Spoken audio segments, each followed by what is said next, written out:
In May of 1945, the Germans, running from Soviet soldiers, sunk in Lake Toplitz a chest filled with counterfeit banknotes. Why? The Nazis had been planning the biggest forgery in world's history.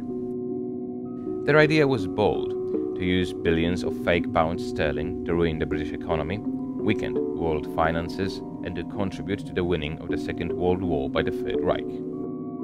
Production of banknotes, however, proved to be quite a challenge. Only after a year of experimenting, German specialists discovered that the British were printing their currency on second-rate washed-out linen. In March 1941, the first shipment of fake fivers was sent to Switzerland. There they were deemed authentic. At this point, keeping the operation a secret was paramount. In August of 1942, a clandestine undertaking known as Operation Bernhard was initiated. The name came from its supervisor, Bernhard Krüger. He planned to use prisoners of concentration camps for counterfeiting.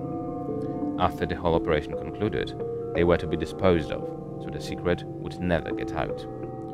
Krüger's people achieved great results in breaking the 150 security features of £5 banknotes, like the tiny white dot above the letter I in the word 5.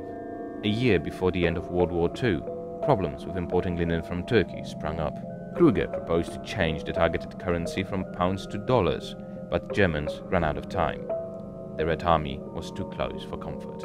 The camp in Sachsenhausen, where the work was being carried out, had to be evacuated. Operation Bernhard was stopped in its tracks, and all evidence for its existence had to be quickly destroyed or hidden. However, it didn't stay secret for long. Adolf Berger, a printer by trade, was one of the craftsmen selected by the Nazis to participate in the operation.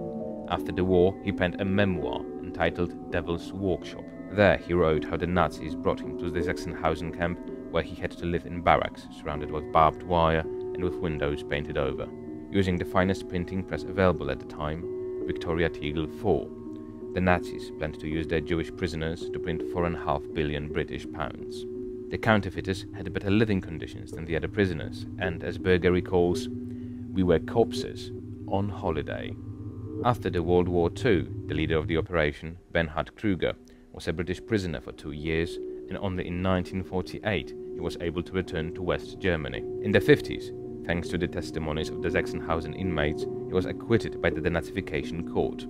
After being released, he worked in a factory which, ironically, during the war had been producing paper for Operation Bernhard. Bernhard Krüger died in 1989. Adolf Berger, however, is now 97 years old. In 2009, he travelled to England to promote his book. There he visited the Bank of England, where he had a chance to see the counterfeit notes that he helped to make those 60 years earlier. Apart from Berger, several dozens of prisoners from the Sachsenhausen camp's special zone survived.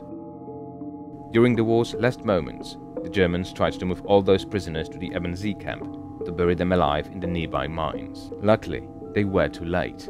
On May 6, 1945, the Americans freed the camp.